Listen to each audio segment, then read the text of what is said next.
Olá, meus amigos e minhas amigas, estamos dando início mais um encontro semanal nosso, onde nós procuramos, como eu sempre tenho dito e tenho enfatizado, onde nós procuramos trazer pessoas importantes no nosso meio social para informalmente conversar conosco e levar bons conhecimentos para todos nós.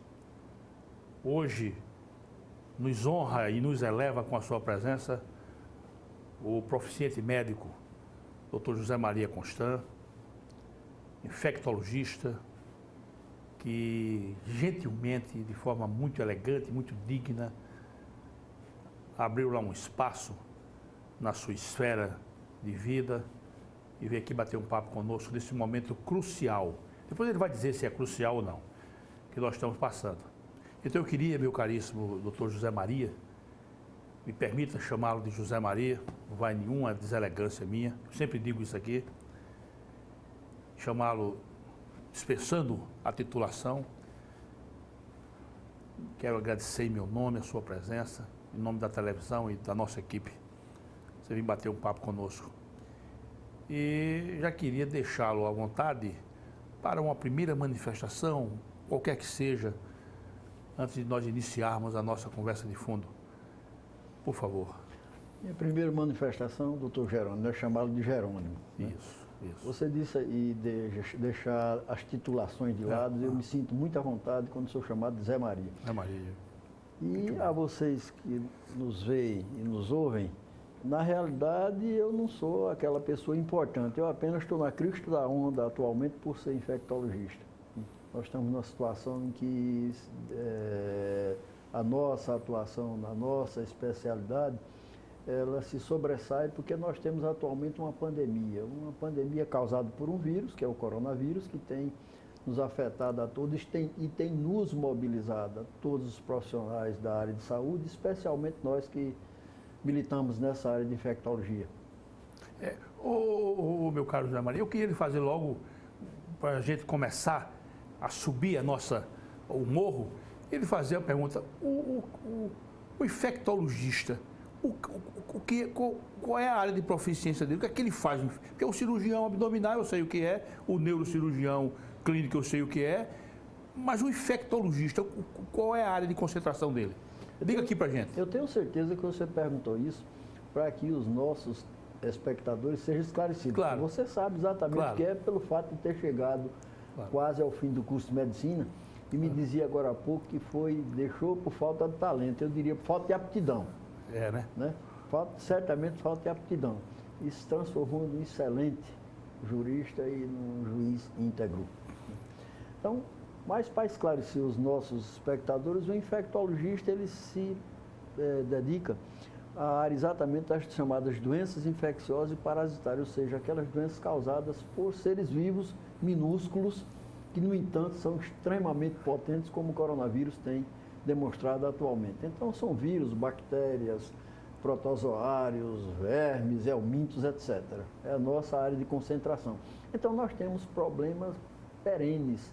Nós estamos hoje, por exemplo, com um problema seríssimo, essa pandemia do coronavírus, mas nós temos também que nos preocupar com dengue, que continua acontecendo, continua matando.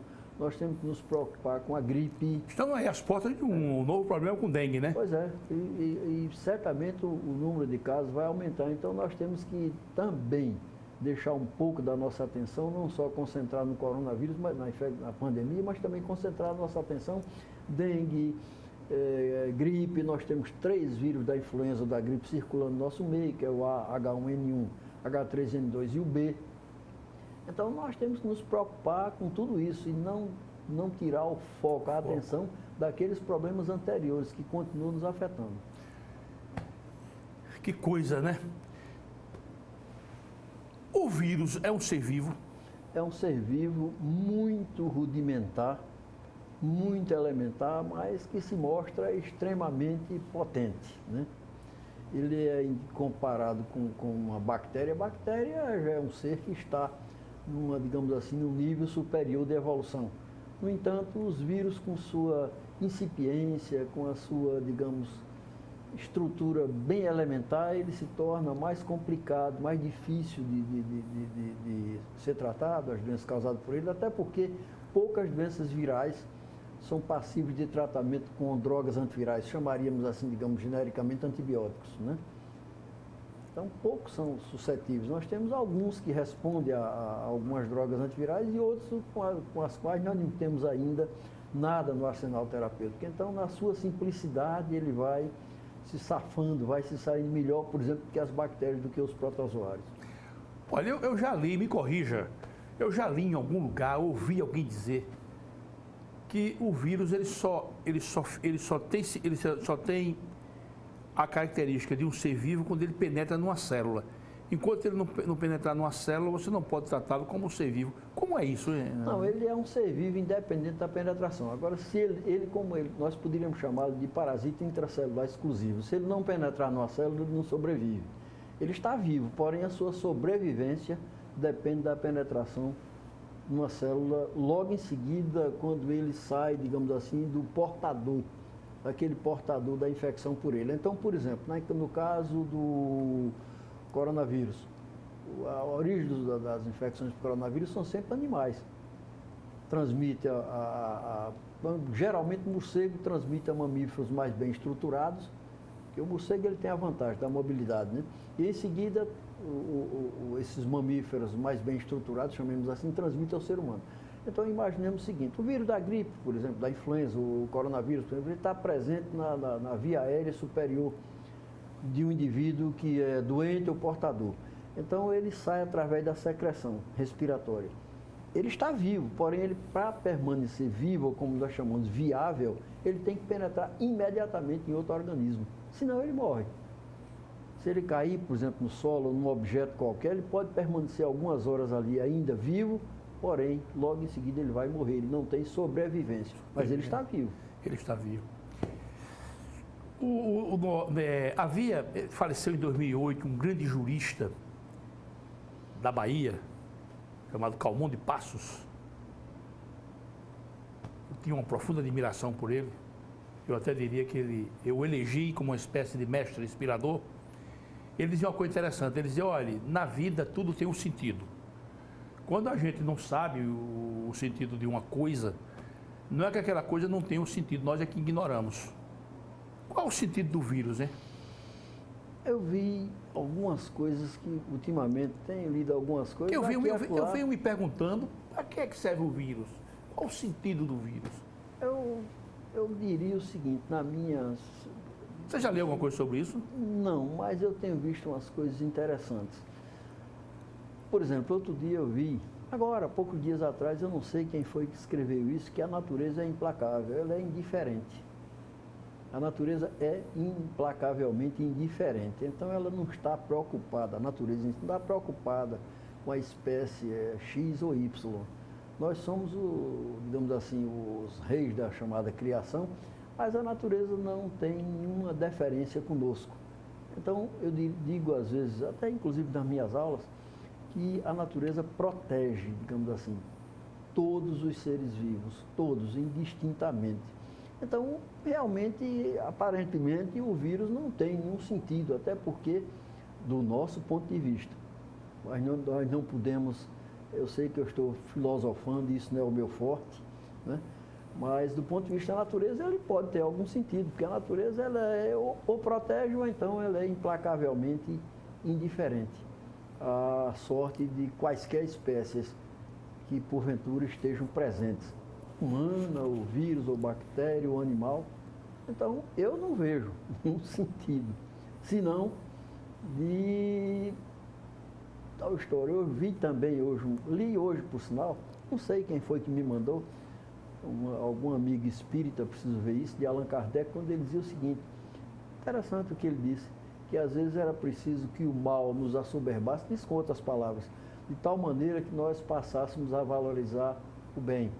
Então, numa época dessa, que nós estamos vivendo uma pandemia que tem nos afetado, inclusive até mesmo as relações pessoais, familiares, por conta até do pânico que se estabeleceu na população. Você não vê Nova York, como é que está vivendo? Então, nessa hora nós valorizamos até, digamos assim, uma época menos tumultuada. Nós chegamos a sentir, nós profissionais de saúde, chegamos a sentir até saudade, assim, do enfrentamento, por exemplo, da dengue. Não que o vírus do dengue seja bonzinho, mas é mais o dengue ou a dengue? Eu agora disse a dengue, mas em homenagem a um amigo meu, sim, que faleceu recentemente, da qual eu sinto muita falta, o Celso Tavares. Ele nos censurava quando a gente dizia a dengue. Eu noto que eu corrigi, porque me lembrei automaticamente do Celso, o dengue, né? Mas... Porque é o vírus, né? É o vírus do dengue ou da dengue. Então eu costumava sempre usar, aliás, costumo sempre chamar a dengue ou da dengue. E Celso me censurava por isso. Zé Maria, o dengue ou a dengue, a pancada vai ser a mesma. A pancada é a mesma, não importa. Então, a gente chega a sentir uma certa saudade do enfrentamento do vírus do dengue ou da dengue, porque nós conseguimos compreendê-lo melhor e sabíamos melhor, e sabemos, aliás, melhor como ele procede e como fazer para frustrar a sua expectativa de vírus. Esse agora já é diferente, nós não conhecemos, apesar de, ao meu ver, ter havido um certo descuido da comunidade científica internacional, porque esse vírus ele se manifestou 2 vezes severamente, em 2002 e 2010. 2002 na China, 2010 na Arábia Saudita. Mas não chegou para a gente não aqui? Não chegou, aí é que está. Talvez tenha sido essa a grande causa, o desinteresse, porque não nos afetou. Eu disse recentemente, numa palestra para colegas, olha, nós somos hipócritas, se vocês não quiserem ser, eu serei sozinho. Porque em 2002, esse vírus causou um surto na China, foi chamado na época de SARS. A sigla em inglês é meio complicada até para pronunciar. Em bom português significa síndrome respiratória aguda grave. Então, síndrome respiratória aguda grave. Qualquer coisa assim. SARS, né? SARS. Com uma mortalidade de 10%. De cada 100 morriam 10. Agora, só os doentes graves transmitiam. Esse foi o diferencial. Como só os doentes graves transmitiam, esse surto ficou restrito à China. 2002. 2010, aconteceu o chamado surto na Arábia Saudita, chamado MERS. Middle East Respiratory Syndrome. Consegui pronunciar, apesar de ser fraco no inglês. Então, veja bem, esse surto chamado MERS, foi em 2010 na Arábia Saudita, ela veio de morcego, dromedário, que é aquele camelo, eu sempre digo mal acabado, aquele camelo que não tiveram tempo de fazer a segunda corcova, né? Eu sei qual é. Então, veja bem, também nesse surto, só os doentes graves transmitiam. A mortalidade era de 40%, de cada 100 morriam 40. E como não nos afetou, quer dizer, não afetou o mundo, não houve talvez interesse, curiosidade. Não sei se a partir dessa época já se começou a pesquisar. O fato é que nós fomos pegos agora de surpresa, porque a situação agora é diferente. Vejam bem os caros espectadores. Na chamada MERS, aquele surto da Arábia Saudita, de cada 100 morriam 40. Então, uma mortalidade altíssima. Absurda. Hoje é como se o vírus tivesse feito uma barganha. Vou matar menos, mas vou me espalhar mais, com mais facilidade. O que é que nós tínhamos naqueles 2 surtos anteriores? Só os doentes graves transmitiam e havia uma gravidade intensa. Hoje, os doentes leves e até os assintomáticos, aquele que não tem sintomas, transmitem. Então, expande com mais facilidade a doença. Existe aquilo que nós chamamos de alta infectividade e baixa patogenicidade. Muitos são infectados, poucos apresentam formas graves. Nós sabemos que cerca de 80% dos portadores de coronavírus têm quadros leves ou sem sintomas.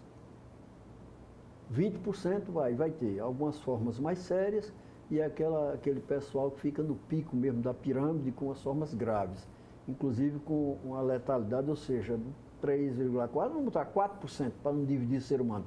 3,4 é como se morresse 3,4 pessoas, é impossível. Então, arredondemos para 4. Então, de cada 100, morrem 4. Em termos individuais, isso é terrível, porque basta uma morte para que a doença seja considerada terrível, grave, porque cada vez que morre uma pessoa, é uma família que perde alguém. Pelo amor de Deus. Eu estou falando em termos de saúde pública. Comparado, por exemplo, aquele surto de 2010, que de cada 100 morriam 40, nós temos agora, de cada 100 morrendo aproximadamente 4.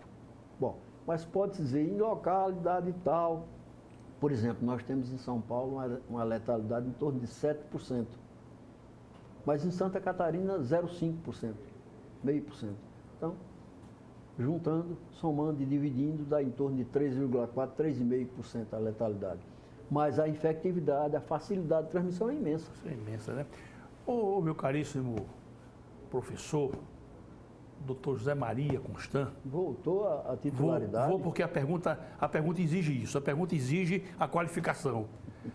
O corona sempre existiu ou é novidade? Não, ele sempre existiu como um vírus de animais. Né? Sempre existiu, né? Desde que o mundo é mundo? Desde que o mundo é mundo, certamente sim. Como, por exemplo, a gente vai ver o HIV, era um vírus de animais, o ebola era um vírus de animais, então ele teve, não posso, como não sou responsável pela criação, não posso responder, garantir. Mas ele devia existir há muito tempo. O problema é que, de qualquer maneira, de certa forma, talvez por imprevidência ou por necessidade, nós invadimos o habitat dos animais, né? E terminamos sofrendo. É aquela implacabilidade da natureza. Ele certamente já existia como vírus infectando morcegos e outros mamíferos, etc. O vírus da raiva sempre existiu, sempre se tem notícia da raiva. O tétano é uma doença que existiu desde a antiguidade, Hipócrates já descrevia e como descrevia. Nós temos o hábito, às vezes, de olhar para trás e até achar graça, né, nas coisas de antigamente. Mas Hipócrates, que é o chamado pai da medicina, dizia o seguinte, que o doente de tétano que consegue sobreviver durante 5 a 7 dias, geralmente escapa. E é verdade, continua valendo, apesar de ser uma doença hoje que está não extinta, mas controlada. Então, é uma doença de descrição muito antiga, né? Eu estava lendo agora um texto da época da gripe espanhola, que é escrito naquela linguagem bem diferente da que nós usamos hoje, esclarecimento à população, mandando fazer mais ou menos aquilo que a gente está mandando fazer hoje. Segregação? Segregação, etc. Evitar, aí ele diz evitar, só tem algumas coisas que realmente são interessantes, porque realmente não tem fundamento. Evitar aglomerações, principalmente à noite. Ora, tem sentido à noite ou dia, hoje nós sabemos que não tem mais sentido. Eu li há uns anos atrás um trabalho muito importante, muito denso, muito, usando uma expressão, o amigo vai entender, um trabalho, belíssimo trabalho, que é uma biografia do Rodrigues Alves. O Afonso Arino de Melo Franco casou-se com a neta do Rodrigues Alves. E lá são 2 volumes, eu tenho o primeiro obra em 2 volumes, lá no meio ele narra, ele sabe que o Rodrigues Alves faleceu em razão da gripe espanhola, não chegou a tomar posse, né? Mas ele mesmo, o Afonso Arino, perdeu o pai dele, Afrânio de Melo Franco, perdeu a mulher e um filho. Ele narra mais ou menos em 2 páginas, de forma candente, a perda da mãe e a perda do irmão.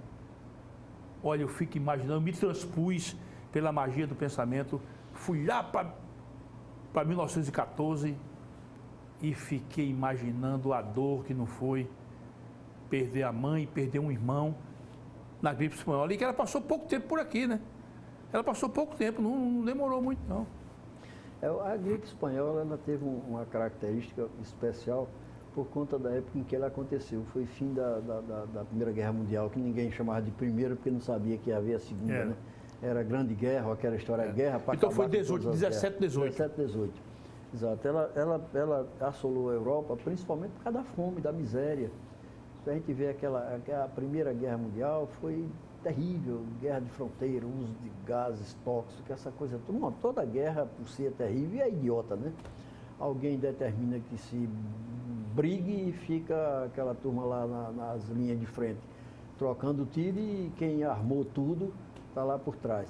Então, veja bem, a gripe espanhola teve essa característica importante que contribuiu para a mortandade por conta do flagelo da Guerra Mundial, da Primeira Guerra, e o fato de não existir antibiótico. Muita gente morria de complicação. Ela passou aqui em Alagoas, a gripe espanhola? Ela passou em todo mundo, foi uma pandemia, né? Foi uma pandemia também, né? Uma pandemia, mas já chegou aqui, como diz o Matuto, já de castanha quebrada. Chegou, pois, né? O vírus já chegou mais atenuado e tal, porque ele pode sofrer mutações por bem ou por mal, né?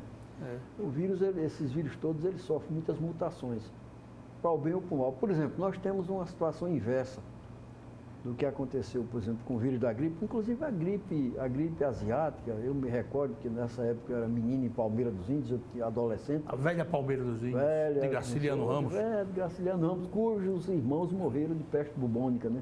Os irmãos, né? 3 irmãos dele morreram de peste bubônica, na década de 20, lá em Palmeira dos Índios. Então, eu me recordo da gripe asiática em Palmeira, que já chegou também mais tênue.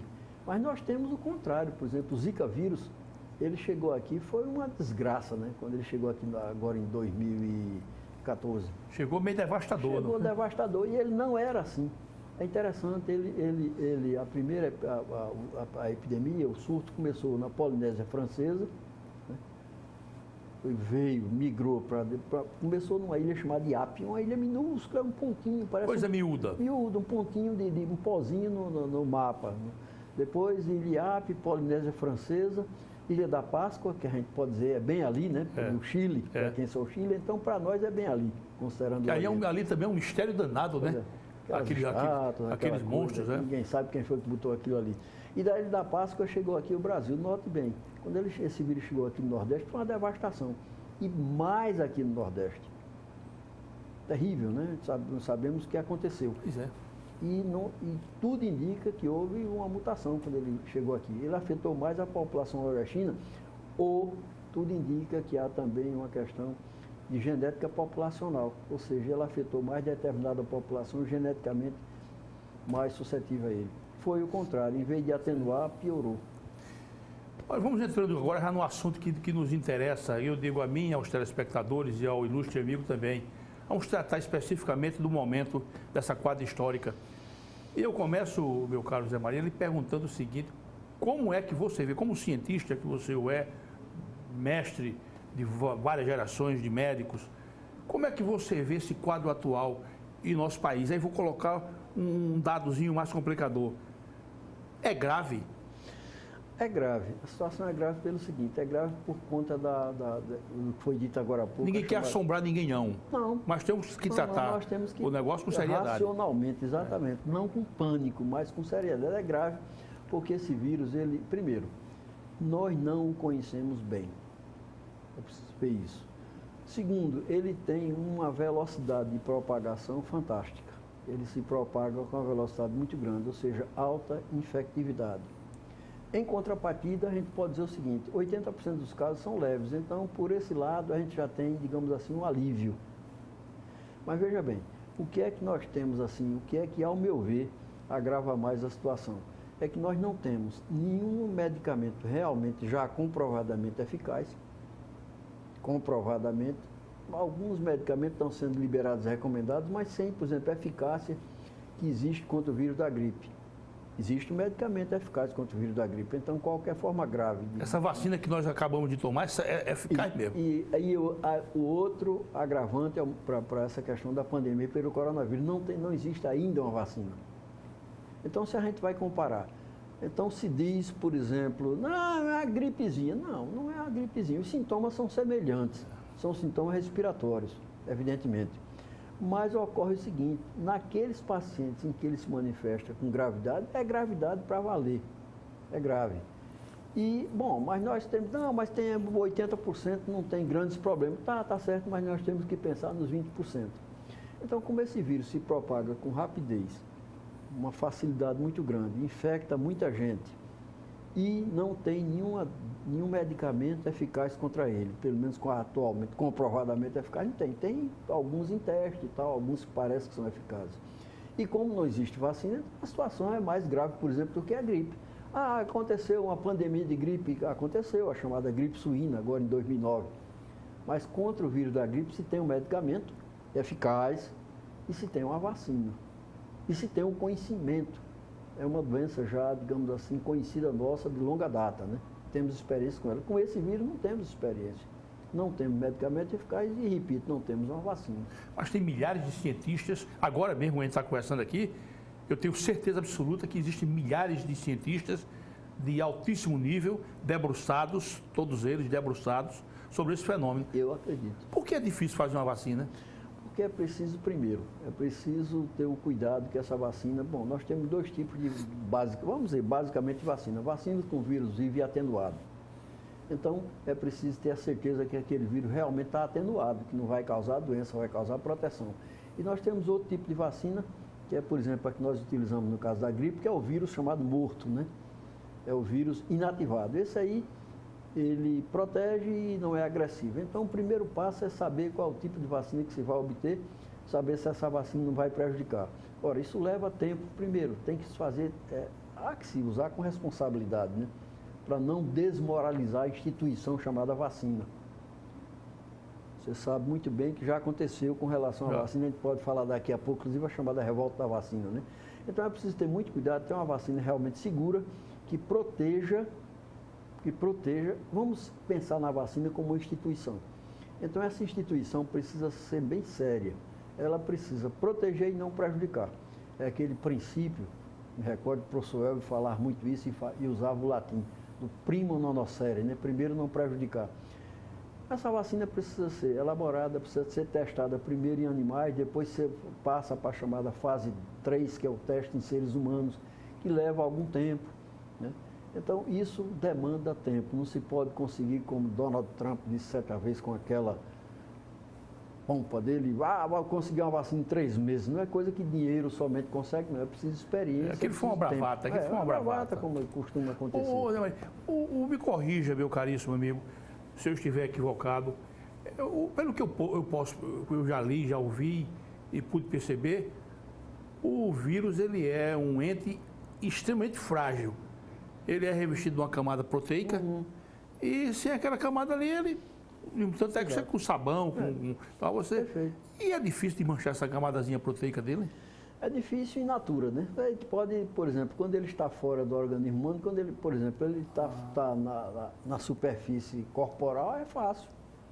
Tanto que há essa corrida tremenda atrás de álcool a 70 graus, gel ou não gel, mas, por exemplo, água e sabão resolve do mesmo jeito. Logicamente, a gente recomenda sabão líquido,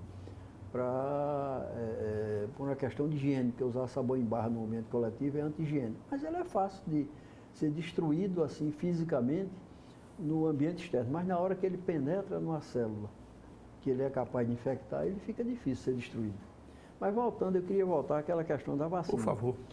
A vacina é uma instituição que hoje tem mais credibilidade. Então, por isso é que ela precisa ser, a instituição vacina precisa ser protegida. Mas veja bem, se a gente começa a olhar ao longo da história da saúde, né? Como a vacina foi vista, primeiro, nós temos aquela questão da vacina contra a febre amarela no começo do século XX no Rio de Janeiro, que houve uma revolta, né? Chamada revolta da vacina. Né? Médicos como Oswaldo Cruz foram execrados e até ameaçados fisicamente. Teve quebra-quebra. Quebra. Homens como Rui Barbosa escrevia, uma pessoa admirável, mas nesse aspecto não. Escrevia que as pessoas deviam ter o direito de ficar do Exatamente. Pelo amor Falava de Deus. em afrontamento constitucional. Então, veja bem, aí vai, passa, mas a vacina, pelo menos contra a febre amarela, se firmou e conseguiu controlar a epidemia, tanto que nós deixamos de ter febre amarela naquela ocasião no Brasil. Ela passou a ser uma doença só da região amazônica, alguma coisa no centro-oeste. Depois se expandiu novamente, como a gente sabe, há 3 anos atrás.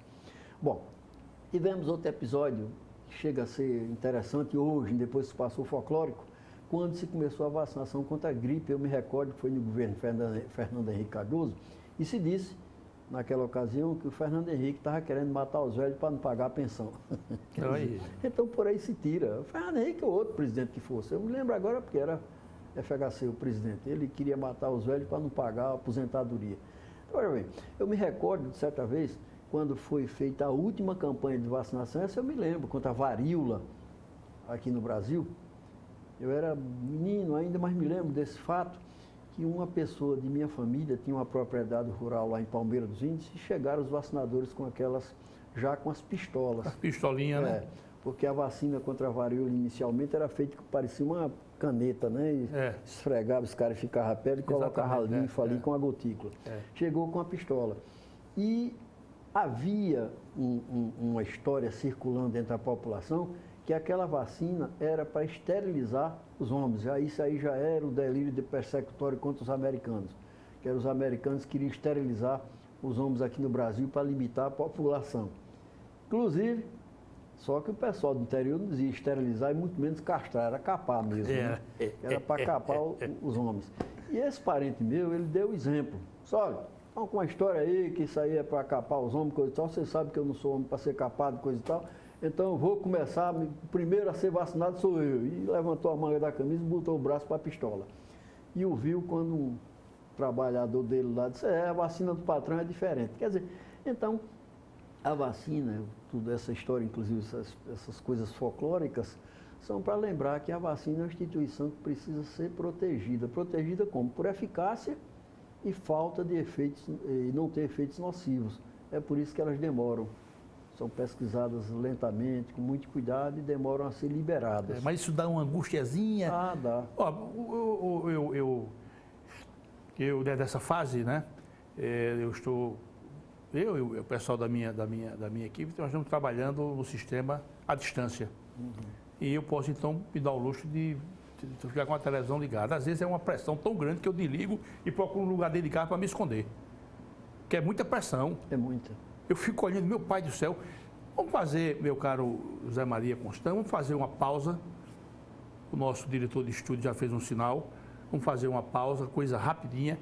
E no retorno, eu vou começar a lhe perguntar especificamente sobre o nosso caso aqui, o vírus que nos vem inquietando tanto. Meus caros telespectadores, rapidinho nós retornamos. Muito obrigado.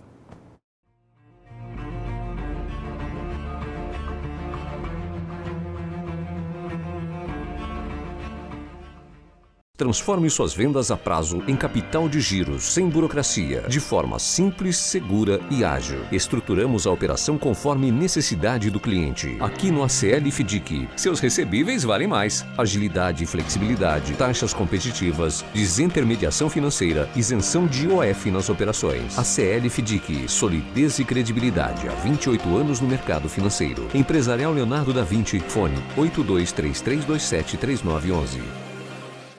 Quando o assunto é o seu carro, além de escolher a marca líder, escolha também a concessionária que faz mais por você. Por isso, a Blumari oferece o melhor atendimento em serviços, peças e acessórios.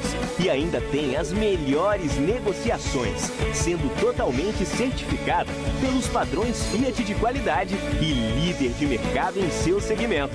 Fiat Blumari, a marca do seu carro. Avenida Gustavo Paiva, Mangabeiras.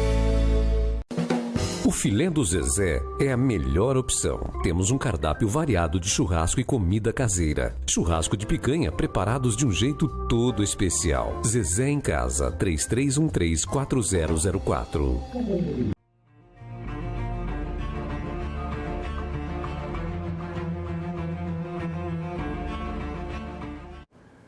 Olá, meus amigos. Retornando com o nosso caríssimo Dr. José Maria Constant, um proficiente médico infectologista aqui da nossa aldeia e que nos honra e eleva o nosso programa com a sua presença. Esse segundo momento da nossa entrevista, eu vou centrar aqui na nossa realidade, essa aqui é a expressão. E de início eu pergunto, meu caríssimo José Maria, nós estamos indo no caminho certo? Estamos, eu acredito que sim, porque, aliás, é o único caminho que nós temos. Agora há pouco você falava numa crônica de Carlos Heitor Conde sobre caminho, a esquina, né? É o único caminho? Eu acho que nós dobramos a esquina, a única esquina que nós tínhamos, não tinha outra esquina para dobrar. Você falava agora há pouco nessa crônica, a esquina, pode ser a esquina certa, pode ser a esquina errada. No meu entender, nós só tínhamos essa esquina para dobrar. E eu posso até, digamos, justificar essa minha opinião, porque essa esquina não foi sequer escolhida. Foi a esquina que o vírus nos deixou para dobrar. Veja bem, se a gente começa a olhar para o que aconteceu no passado, não é saudosismo não, mas a gente deve olhar para o passado para projetar o futuro, ver o que foi que nós fizemos no passado para entender o que é que nós podemos fazer no futuro ou no presente. Nós tivemos, por exemplo, aqui, uma epidemia seríssima nos anos 70, entre 70 e 74, que foi de meningite meningocócica.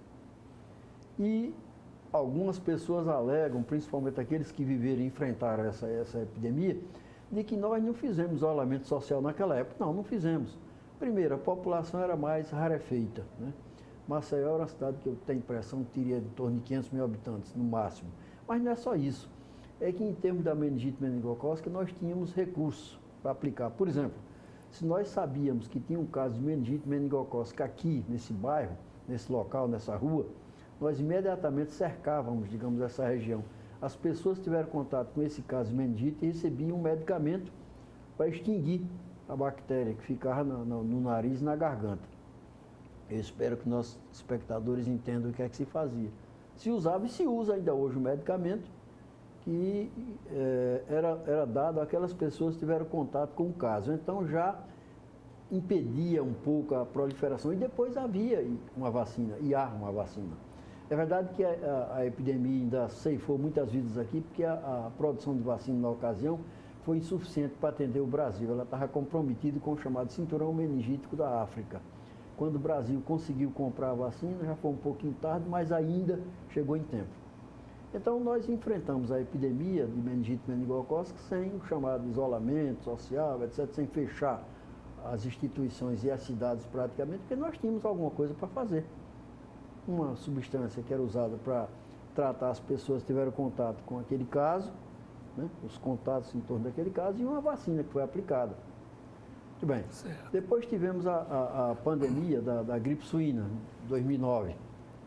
Ora, mais uma vez tivemos o recurso da vacina. Nessa altura o Brasil já produzindo e comprando fora.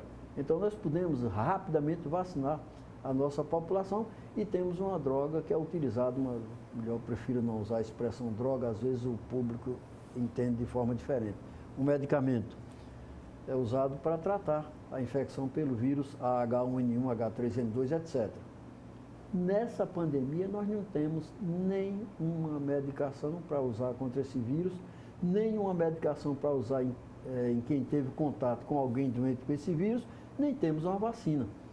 Então, a única medida, aí é que eu digo, a esquina que não foi escolhida, foi promover aquilo que se chama isolamento social, no meu entender, não para resolver o problema, mas para retardar a expansão do vírus nas nossas comunidades, enquanto nos preparamos para enfrentar o que poderá acontecer.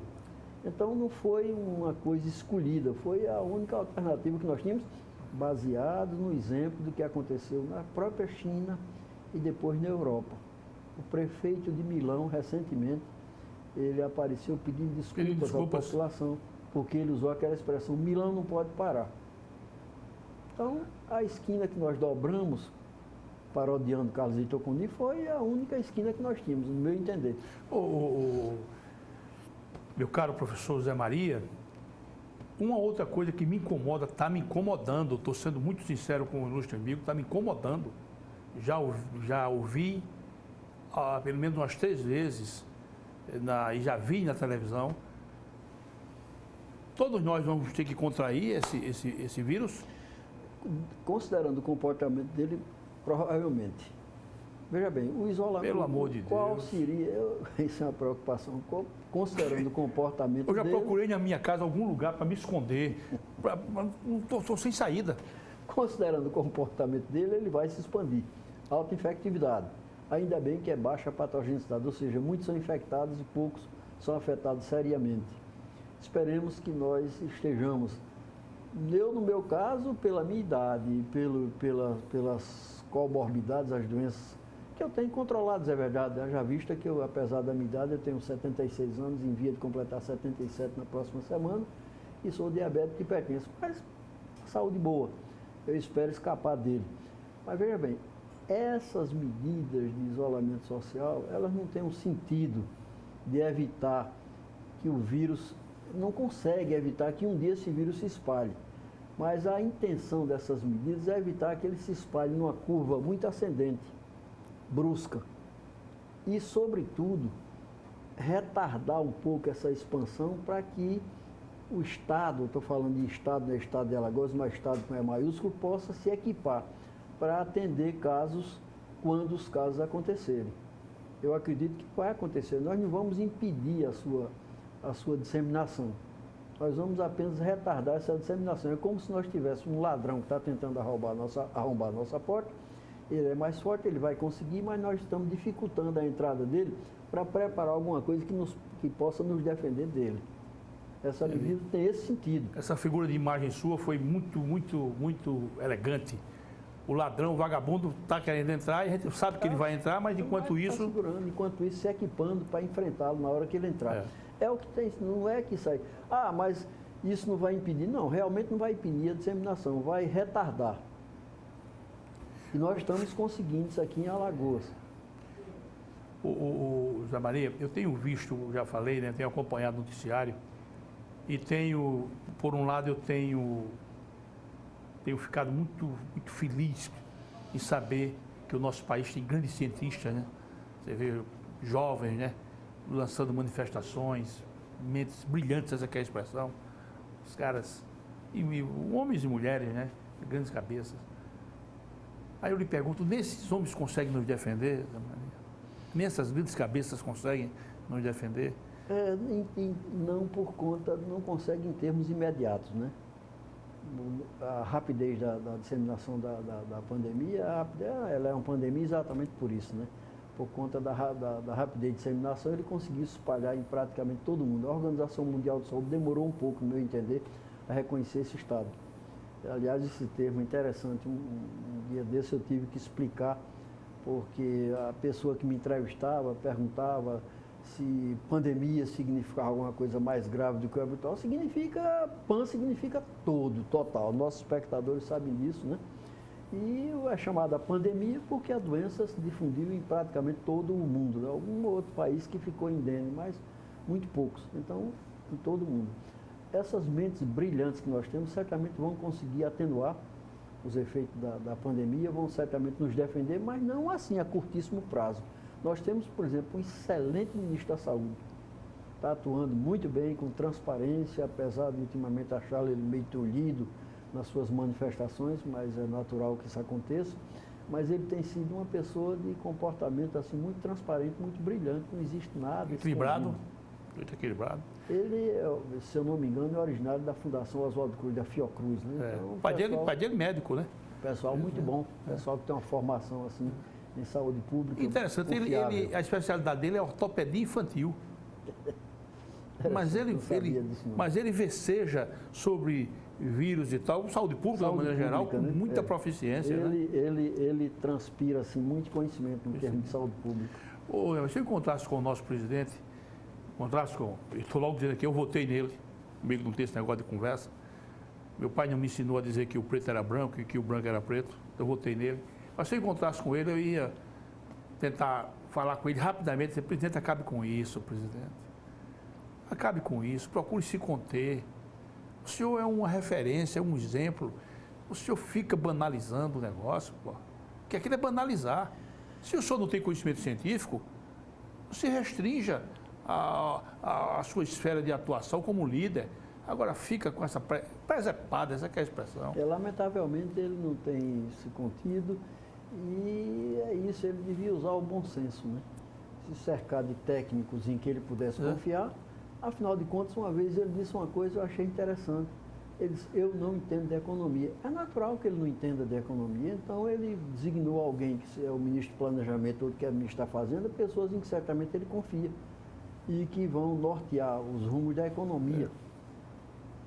Ele também certamente não tem noções de saúde pública, nem tem a obrigação de ter. Saber. Porque não mas tem a obrigação de ser racional. Mas ele tem a obrigação de ser racional e confiar nos técnicos que ele trouxe para lá. Nós temos, por exemplo, um bom ministro, nós temos um bom o ministro mostrou assim, e uma equipe muito boa também. Assessores. Então seria o caso dele usar, ter mais confiança na sua área de saúde e ter, como você disse agora há pouco, bom senso. Se conter com as suas declarações, porque ele ocupa uma posição, ele está na frente. Ele é um líder. E se expõe a críticas, né? No mais das vezes, pessoas que não têm competência para criticá-lo, aí se arvoram e criticam. Independente de ter votado ou não, por exemplo, você votou nele, eu não. Mas ele é o presidente, ele foi eleito democraticamente. Então ele é, nesse momento, o líder da nação.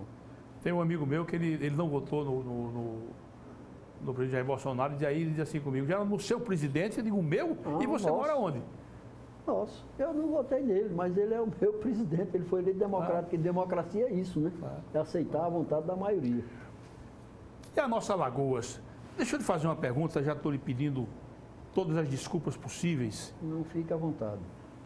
Esses números são corretos? Eu sou muito desconfiado, sabe?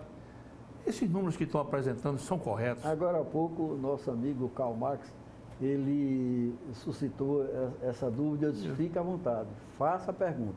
Veja bem, esses números são corretos do ponto de vista de testagem.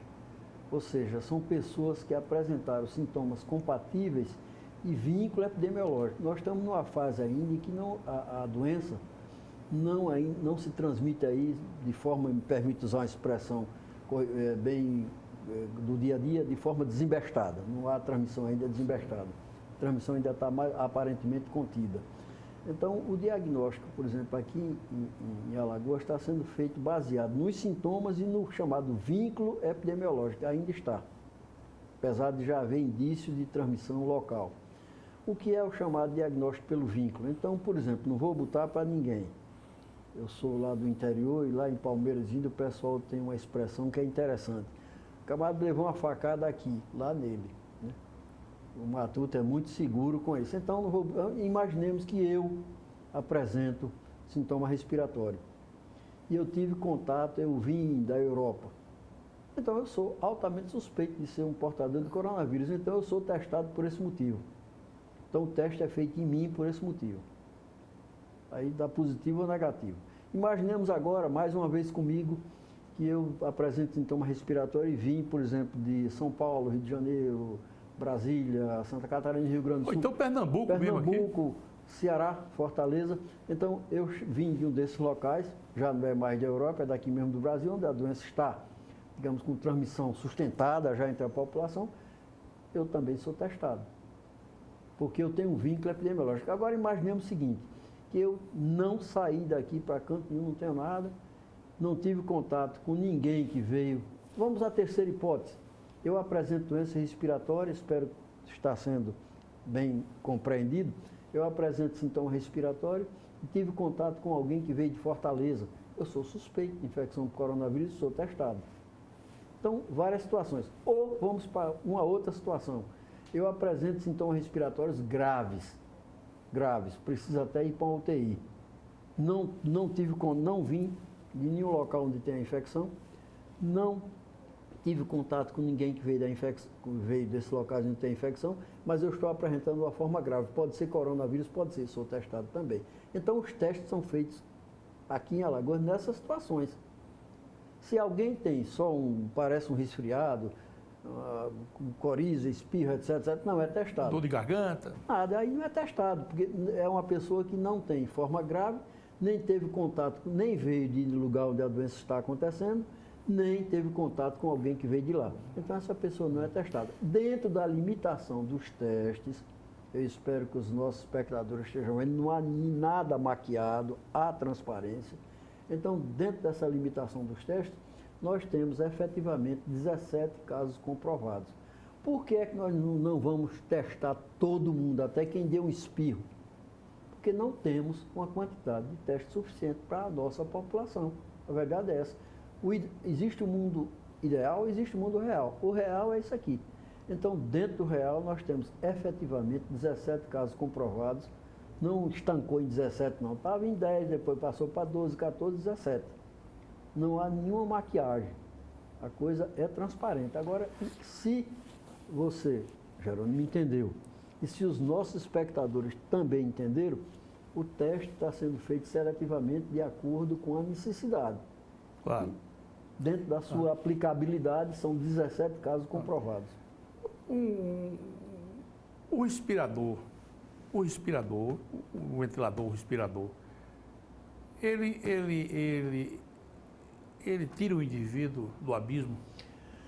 Segura a vida, digamos. O problema da pneumonia pelo coronavírus é que é uma pneumonia diferente daquela pneumonia que nós conhecemos habitualmente, a pneumonia comunitária, chamada comunitária, causada por bactérias, etc. É uma pneumonia diferente, é chamada intersticial. É como se entre cada tecidozinho do pulmão houvesse a inflamação e a infecção. Então, o respirador mecânico, ele sustenta a vida. E veja bem, o que ele faz é sustentar o indivíduo vivo enquanto o próprio organismo do indivíduo reage àquela infecção. E, evidentemente, alguns medicamentos estão sendo testados já, como é o caso da cloroquina, etc., a azitromicina testada nesses pacientes muito graves, o Ministério liberou a sua utilização. Então, o ventilador mecânico, o respirador mecânico, ele faz isso, ele mantém o indivíduo vivo enquanto ele reage com as suas próprias defesas.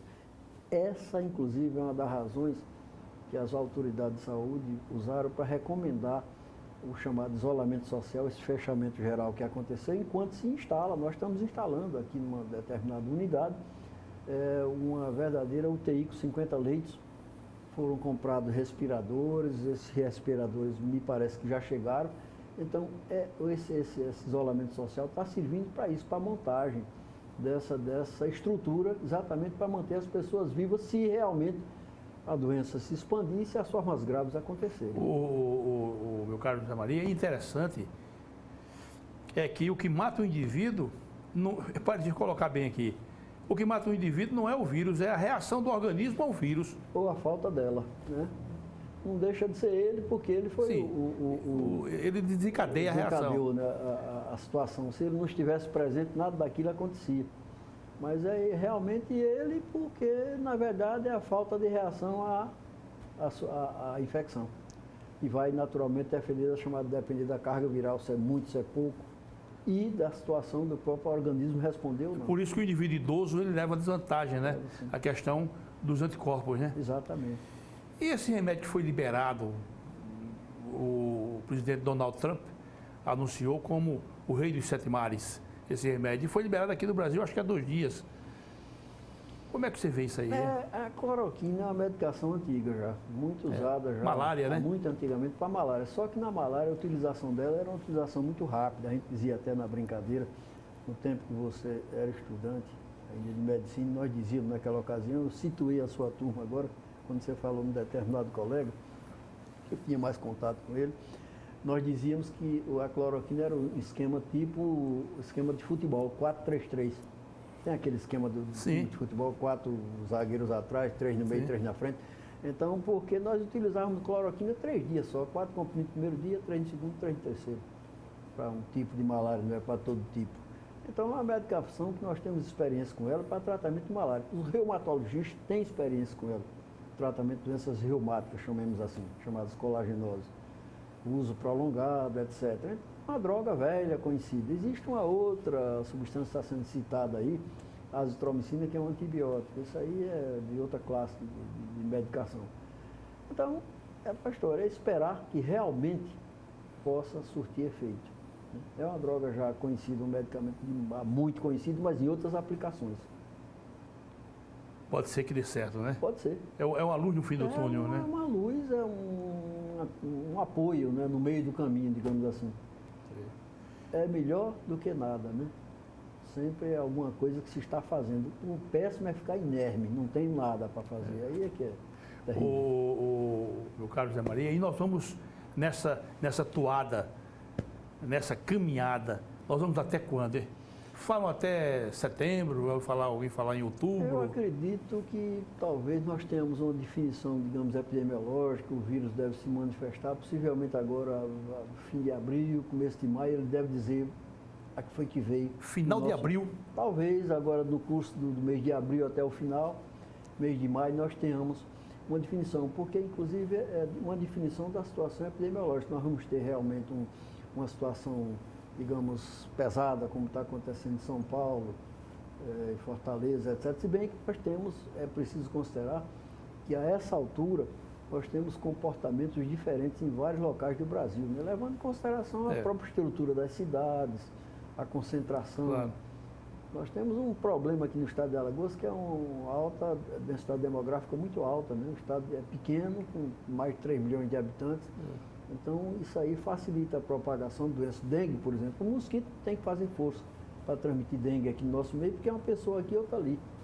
Ele não precisa se deslocar muito. Então, é preciso considerar tudo isso. Outra coisa, está se aproximando a época de chuvas, e quando a temperatura esfria um pouco, O que é que temperatura tem a ver com transmissão de doença respiratória? Tem a ver que as pessoas se aglomeram mais em ambientes fechados e tal. Então é preciso ver tudo isso. Né? E aqui no caso de Alagoas, não há estrutura, inclusive econômica, para suportar uma pancada dessa. É um problema seríssimo essa questão. Agora há pouco nós estávamos falando em off, como se diz, nessa questão da repercussão econômica de uma medida como essa de isolamento social, né? Então, vamos para a terceira 10 dias, vamos terceira semana já. Certamente a repercussão é muito grande e a gente vê o seguinte, não tem aquelas pessoas que execram esse isolamento social, alegando que vai trazer pobreza e que pobreza traz mais doença, etc., conflito social.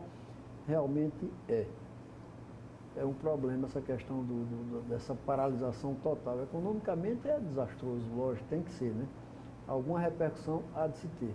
Agora, a história, se a gente preconiza uma medida dessa, depois que ela acaba, a interpretação dela vai ser dúbia. Por exemplo, quem é favorável ao isolamento social, quando o isolamento social acaba e não houve uma expansão da doença, vai dizer, está vendo, nós tínhamos razão. Quem é contra o isolamento social, quando ele acaba e não houve a expansão da doença, vai dizer, está vendo, não tinha necessidade. Quer dizer, não adianta a gente ficar nesse embate, né? Essa altura a medida foi aplicada, ela foi explicada, não vai o sentido de evitar que o vírus se expanda, é apenas retardar, se é que a gente pode usar a expressão apenas, a sua expansão. E não há outra saída, né? Ao meu ver, não. A segregação e esperar. Ao meu ver, não tem outra. Não, ao meu ver, não. Ao ver de todos, não tem outra, porque nós não temos nenhuma, como tínhamos a meningite meningocócica, volta a falar, aquela droga que a gente conseguia dar aos portadores, para eliminar o estado do portador, e não temos vacina. E temos muito pouco conhecimento a respeito desse vírus. Infelizmente, eu volto a dizer, acho que nós perdemos, o mundo perdeu a grande oportunidade quando aconteceram esses surtos. 2002 na China, 2010 na Arábia Saudita. Você acha que houve uma negligência, essa que é a expressão? Porque foi uma coisa restrita e houve talvez a confiança de que ele ficaria sempre assim, né? Então o caminho é ficar em casa, né? Como o caminho é esse, pelo menos por enquanto é. É desalentador isso, né? Muito, até porque gera muito problema, gera muito conflito, gera o pânico, é terrível. O medo é salutar. Se a gente não tivesse medo, fazia muita besteira, né? Mas o pânico é doentio, é uma coisa... A convivência entre as pessoas torna-se uma coisa, digamos assim, muito inconsistente, a gente não sabe como se comportar diante do outro. São famílias que não serão as mesmas depois que isso quando isso passar. O medo, o cuidado é salutar. O pânico não. O pânico é doentio, prejudica. Eita, como é que nós vamos terminar tudo isso? Essa aqui é a expressão. Como é que nós vamos? São Paulo, então uma coisa... São Paulo tem um amigo que está em São Paulo, diz que está uma coisa realmente entristecedora. São Paulo é uma metrópole, né? Eu acredito que deve ter em torno de 20 milhões de habitantes por aí. O estado ou a capital? O Grande São Paulo. Mais ou menos isso. Olha, o estado todo de São Paulo tem 41 milhões de habitantes. A gente vê, por exemplo, uma cidade como Rio de Janeiro, não só a questão de concentração populacional, como também as condições precárias de habitação, as favelas, etc. Tudo isso é terrível, né? Você imagina um surto numa favela daquela do Rio? Maria, é negócio para desmantê-lo, como se diz, né? Mas é mesmo, não tem respirador que chegue. Não tem. E outra coisa, ali é praticamente impossível chamar de isolamento social. A gente pode ir, não precisa ir muito longe não, as nossas também, né? Se a gente passa, por exemplo, ali naquele dique estrada, é uma coisa lamentável de ver a situação em que aquilo está, né? Tá certo. Meu caríssimo doutor José Maria Constant, foi uma imensa satisfação. O nosso diretor já sinalizou, ele faz assim com a mão, já é um sinal de que nós devemos nos preparar para encerrar o nosso programa. A meu protesto, estou sendo muito sincero, sempre digo isso aqui, porque eu tenho tido sorte de escolher pessoas para bater um papo, para conversar, do mais alto gabarito. Mas eu quero deixá-lo à vontade, meu caríssimo amigo, para você lançar para a nossa sociedade, para os nossos telespectadores, lançar, e eu peço também a você, meu amigo, uma voz de alento, uma mensagem, pelo menos que nos permita respirar uma certa, se puder fazer isso, faça, é uma grande contribuição. É possível. A primeira coisa que nós temos que dizer é o seguinte, é que a população não deve entrar em pânico. Quando tiver qualquer sintoma, possa pensar que se trata de infecção por coronavírus, procure a unidade de saúde mais próxima, não sobrecarregue os centros de referência, por exemplo, no caso o Hospital Elvio Alto e outros que estão sendo montados. Segundo, só procure a unidade de saúde se for absolutamente necessário, para evitar o quê? A concentração de pessoas ali que não estão precisando, por um motivo, não digo fútil, porque ninguém procura unidade de saúde por motivo fútil, digamos, por um motivo leve, evite. Primeiro, evita a concentração de pessoas naquela unidade. Segundo, preserva a integridade dos profissionais de saúde que vão precisar permanecer na linha de frente. Eu, inclusive, continuo na linha de frente, tenho filhos médicos que estão na linha de frente e amigos médicos que estão lá. Outra coisa que eu quero dizer é o seguinte, é nunca desanimar. Nós superamos muitos problemas, inclusive no nosso país. Recentemente superamos uma pandemia de gripe, a chamada gripe suína, e com certeza vamos sofrer, eu acredito que sim. Principalmente pela incerteza. O pior do escuro é a gente não saber o que tem dentro dele. Mas nós vamos superar essa pandemia, com toda certeza vamos sobreviver. E eu espero, eu pessoalmente, sobreviver a ela. Né? Para que nós possamos dizer depois que valeu a pena lutar, valeu a pena ter fé e ter paciência e acreditar naquilo que se está fazendo em termos de proteção da população. Só para finalizar, eu mentalizei, pelo que eu já tive conhecimento, eu mentalizei que eu só vou, que Deus me proteja, mas o sinal que poderia me levar para uma certa apreensão é o desconforto na respiração, né? Se ficar só com uma febrezinha, com coriza, e o corpo mole e tal, o cara deve ficar em casa. E procurar a unidade de saúde, evidentemente, procurar assistência médica, a unidade de saúde mais próxima. Tem uma febrezinha, tem uma tossezinha, tem uma coriza, etc. Pode ser só um resfriado, ainda existe resfriado. O resfriado não se acabou, não. Ainda existe resfriado, pode ser gripe, pode ser infecção por adenovírus, metapneumovírus, vírus Coxsackie, vírus Eco. Repare, nós estamos falando de uma série de vírus que não são terríveis como o coronavírus, que estão presentes e continuarão presentes. Então, procurar a unidade, ou o atendimento mais próximo para verificar, para ser auscultado, ver como é que está. Procurar a unidade de saúde ou a unidade do plano de saúde. Agora, o desconforto respiratório? Aí sim, aí é procurar rapidamente o atendimento de emergência. Meu caríssimo doutor Zé Maria, quero lhe agradecer, como venho fazendo ao longo da nossa conversa, a sua presença aqui foi muito importante, deu prestígio e elevação ao nosso encontro. E quero dizer que sempre que houver um tema momentoso, um tema da hora, eu vou tomar a liberdade de convidá-lo, não mais utilizando o nosso amigo comum, Jurandir Boia Rocha, que eu mando um abraço fraterno, é um irmão que a vida me deu, já vou me dirigir diretamente ao amigo, ok? Meus caros telespectadores, sempre agradecendo essa companhia honrosa dos senhores e das senhoras, e até o nosso próximo encontro, se Deus quiser. Tchau.